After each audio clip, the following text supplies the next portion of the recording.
bi wax dëgg yàlla titre bu professionnel la titre bu résumé li nga xam ne mooy situation générale économie Sénégal loolu la Sud Quotidien titré muy vraiment titre bu très évocateur. merci beaucoup tonton Omar Alaaji Rawane yow it danga nga daal di jàngatee titre ni nga xamante ni noonu la Sud Quotidien daal di xëy tey. oui comme ni ko doyen waxee un titre très assez révélateur boo xamante ni dafay wane quelque part lien bi nga xamante ni. Lien de causalité bi mën a am entre lenteur ak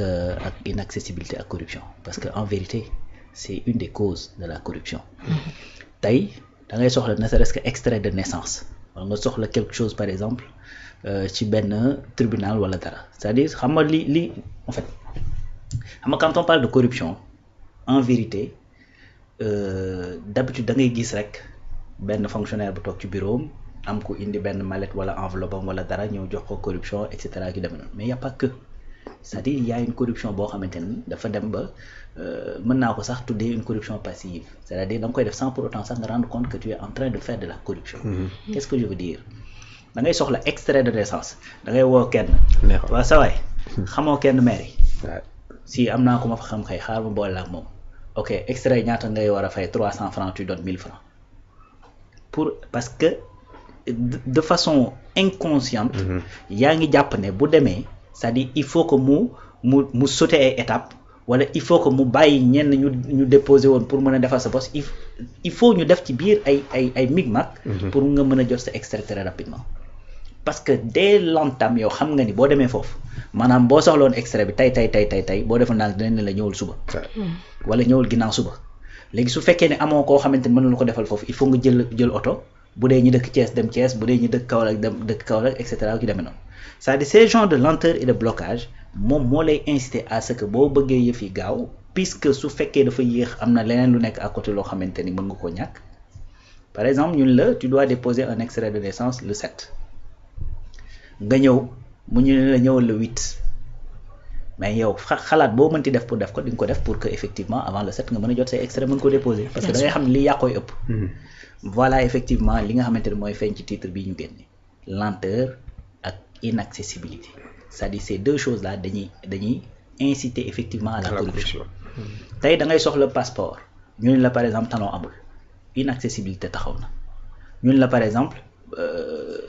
nga dem di jël rendez-vous ñun la ñëwaatal dans un mois loolu amoon na fi je dis pas que moo fi am actuellement mais amoon na fi mais bi loolu di am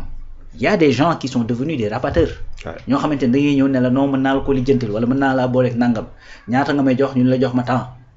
par exemple yow nga war a jënd juste quitus war ko jëndee 20 000 francs ñun la jox ma 40 000 wala jox ma 60 000 comme ça am naa ku ma la mën a boole pour mën la ko lijjanti rapidement parce que moment boobu yooyu di am c'est-à-dire dañ doon wax talon dafa manqué dañ doon da ngay dem par exemple man bi may renouveler sama passeport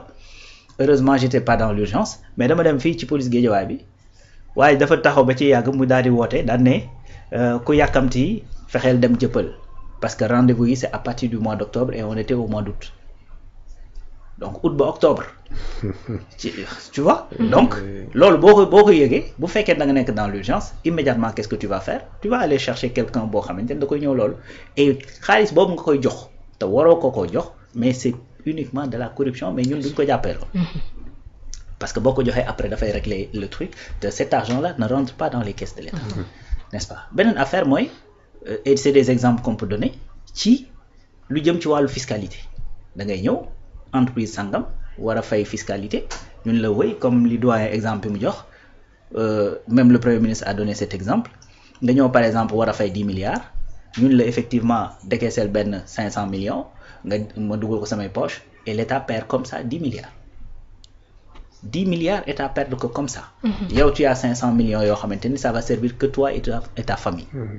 que toi et ta famille État léegi bu ñu wëlbati ko ñenn ci sa famille yooyu nekk en chômage wëlbati ko ne État fexeel man ma am liggéey alors que yow mi bokk ci seen famille yooyu yaa jël 500 millions ñàkkaloo État 10 milliards yoo xamante ni waroon na cee mën a créer espace boo xamante ni wala environnement boo xamante ni sa mbokk moomu nga xamante ni mi ngi exiger liggéey État ci loolu la koy kii te pourtant sa mbokk moomu xëy na sax bu amee jafe-jafe ci yow lay ñëw nga daal di koy jox mu jàpp ne yaay dog bu mu gàcce yi alors que la mu ñàkk yaa ko xañ effectivement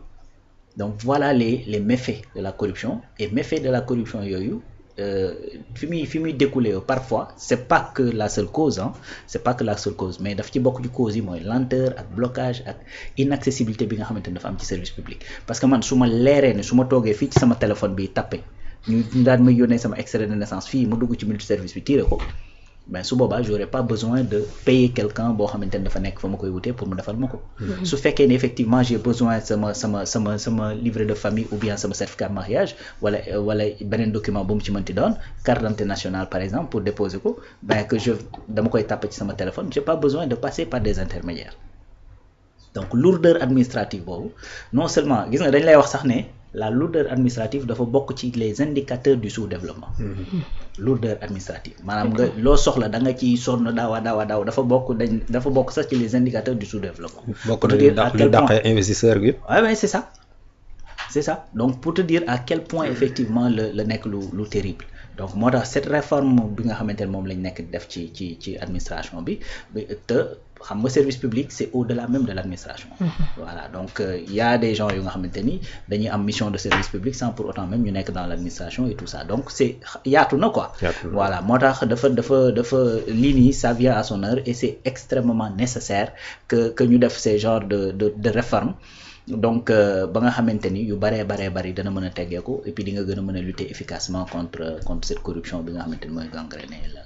le service public. lu ma si mën a doole Rouba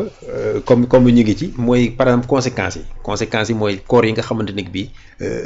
de façon tout naturelle corruption da koy jur da koy indi mooy maanaam boo duggee ci service yi mairie commencé ci partie municipalité yi am na ñoo xam ne liggéeyuñu fa du tout démarche lañ fay def. genre courtier genre rabatteur comme ak tur bu ñu leen mënti jox loolu kese lañ fay def te bu ñu xëyee ñoom fa lañ ñëw toog tu vois léegi yow nga da nga am sa problème nga ñëw wax ñu bàyyi ba ngay dem xam dégg nañ la xam nañu problème tel nga am ñu bàyyi ba ngay dem ñu dab la mun naa ko régler jox ma temps service yëpp la am pratiquement ñooñu corruption moo ko créé parce que bu fekkoon ne boo ñëwee lijjanti say papier ñu teg ko nuñ ko liggéey ko nuñ ko war a liggéey lenteur boobu du fa am ba corps boobu di mën a créé nit ko di la dab naan la jox ma régler la ko te boo ko joxee da koy régler fan lay jaar moo ko xam dafa am complice biir ou pas. loolu moo ci am non c'est ça. voilà c'est-à-dire parfois c'est fait à dessein. voilà da ngay ñëw ci ab service ñi ne ci biir service bi ci boppam ñooy organiser la lenteur. c'est ça. loolu dafa am dans l'administration. bu ko defee mu am ñu nekk ci biti ñoo xamante ni ñoom bu ñu ñëwee bu ñu duggee pourtant yow ki la war a régler sa problème ci kooku la ñuy dem. c'est vrai. ñoom bu ñu rabatteur yooyu doyen di wax bu ñu jëlee li nga leen jox. ak sa dossier et tout ça yow fa nga jóge fa la ñuy dem. te dañ koy régler. donc ça veut dire que ni su fekkoon ni que le réglé woon na ko en amont t'as pas besoin d'eux. c'est exactement. donc bu fekkee ni waa ji mën na faa ñëw moom yow réglé ko à ta place le minimum mooy que ni xàmmee nañ ko. mooy le minimum xàmmee nañ ko. donc pour ne pas dire que ni effectivement par la suite dafay partager li nga koy jox. c'est aussi simple que ça. C'est-à-dire parfois c'est au sein même de l'administration la ñuy organiser yenn lenteur yi ak yenn blocage yi. pour mën a permettre à ces rabatteurs de faire le travail et que après par la suite kenn ku ci nekk gis ci sa bopp. bien sûr. gis nga ramification yi nag rawaan gis dem na ba ci li nga xamante ne bi moom la ñuy dénoncer ku ci mel ni Tahirou Sarr lu muy dénoncer bokk na ci conséquences yi corruption yi maanaam ñi nga xamante ni que bi ñooy liggéeyee ci service yi te nekkuñu fa en réalité. jël am accès ci service lu toll ni état civil. dem di jël ay numéro jàmbur di ko jaay ñeneen. loolu moo koy indi moo tax ñu naan tey am na numéro sénégalais yu bëri yoo xam ne dañ ko jaay ay étranger mënatuñ am yenn papiers yi parce que tout simplement seen numéro baaxatul yu mel ne moo ko indi parce que am na ñoo xam ne am nañ accès ci service ba te liggéeyuñ fa en réalité donc bu fekkoon ne vraiment service mu ngi dox na mu war a doxee comme ni ñu ko bëggee nii teg ko ci yoon yi yu mel nii du am ba nit di perte ak numéro am au profit de quelqu'un d'autre. donc yooyu yëpp vraiment joyante yoo xamante ne que bi bu fekkee ne def nañ ko rek vraiment sénégalais yëpp danañ seen rongañ dina faire par rapport ak yenn dérives yi nga xam ne nañ ko gis suñu administration mu doon lu ñu naqari te faj ko doonu lu vraiment lu yomb ci citoyen mais également état moo ko mën a lijjanti comme taxaw nañ ci rek ñu am espoir ne dana dañ. maintenant rawoon en dehors li nga xamante ne moo di la digitalisation naka la état mën a lutter contre ces lenteurs ak cette inaccessibilité par rapport ak service public. sanction donc déjà moom digitalisation mën naa régler lu bari wax dëgg yàlla parce que su fekkee ni je me rappelle dafa am benn année c'était en 2013. fi ma doon joobee ñu amoon benn marché développé benn benn application boo xamante ni dafa war a def caisse dañ ko waroon defar pour hôpital Youssou Mbargane voilà donc biñ ko waree defaral pour wan la ni digitalisation mën naa régler lu bari ñoom problème bi ñu amoon mooy dañuy am ay patients yu bari mais li caisse bi di refléter ak li ñuy jot ci ay patients bokkul. tu vois donc le problème moo nekkoon que ni ñi nekk ci caisse bi à l'époque effectivement dañ doon jël xaalis bi léegi pour régler loolu ils se sont dit que ni il faut que ñu digitaliser. ñu contacter man à l'époque fi ma nekkoon. donc bi ñëwee ñu daal di proposer benn application de caisse et tout ça defar ko xam nga personnaliser ko exactement ni nga xamante ne noonu la hôpital bi soxla ñu ñëw daal di installer jël benn mini serveur installer ko sur place et tout ça bi ñu ko defee c'est-à-dire dès les premiers jours ma am changement radical. gis nañ recettes yi yokku na et tout ça affaire yooyu parce que gars yi mënatuñ ñu parce que dañ doon bind affaire bi à main levée donc bu nit ñëwee bu roba ñëwee jox ma bind ko ticket c'est-à-dire bu doyen ñëwee mën naa ko jox ticket numéro sans pour autant que je me répertorier le ticket mais bu dee caisse bi c'était plus possible parce que dañ doon tirer da ngay dugal tac pour nga jox ko numéro il faut que ça passe par la machine et pour que machine bi tirer numéro il faut que d'abord nga enregistrer que ni dugal nga tel montant. Exactement. Donc su fekkee dugal nga ko ci machine bu ñu xoolee gis ne yow ci journée bi def nga 50 000 ñoo fekk sa caisse 30 000 y a problème. xam nga nu ñu def. dañoo xëy un bon jour ñu ne affaire bi marché tul. ñoo ko tey. ñu daal di jël oto daal di dem sur place bi ñu ñëwee serveur bi fi ñu ko tegoon. ñu fekk ko de l'autre côté fi mu nekk foofu dafa am trou bu tawee day senn te ñu teg ko ci suufu fii senn mu senn. ndox bi laal serveur bi lakk serveur bi amul ay tànk dañ ko déplacé ñu laaj mu ne du man donc pour te dire que ni c'est-à-dire la digitalisation c'est-à-dire mën na régler énormément de problèmes beaucoup de problèmes beneen affaire mooy da nga koy nag adossé effectivement avec ay système de sanction parce que koo xamante ni jàpp nañ la ci ngay juuj njaaj kooku effectivement dafa am lu war a tegu sa kaw. Exactement. donc loolu également daf beneen pàcc la ci n'est-ce pas donc actuellement législation bi mi ngi évoluer par exemple tey jii loi bi jëm ci wàllu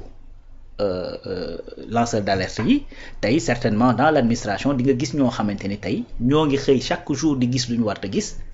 mais li tax duñ ko wax parce que la dal Ousmane la ñuy bañ mu dal leen moo ñu dàq leen wala ñu indil bundu xataal leen jël leen peut-être déplacer yóbbu leen ci àll beeg yu ni mel et cetera alors que seen njaboot ak yu ni mel parce que le salaire est sacré te du ñëpp ñoo mën a am audace su ne tant pis xaar ma dem xool leneen du ñëpp am audace boobu donc loolu aussi bu loi lanceur d'alerte bi génnee tu verras que ni dina bari ñoo xamante ni bu ñu gisee genre pratique yooyu dinañ mën a génn dem fa ñu war a dem clamer ko fa ñu ko war a clamer pour ñu loolu ko en fait bu boobaa mën na nekk benn épée de Damoclès ci kaw ñi nga xamante ni dañuy bëgg a def loolu corruption nag moo nekk loo xamante ni lu naqaree xeexal la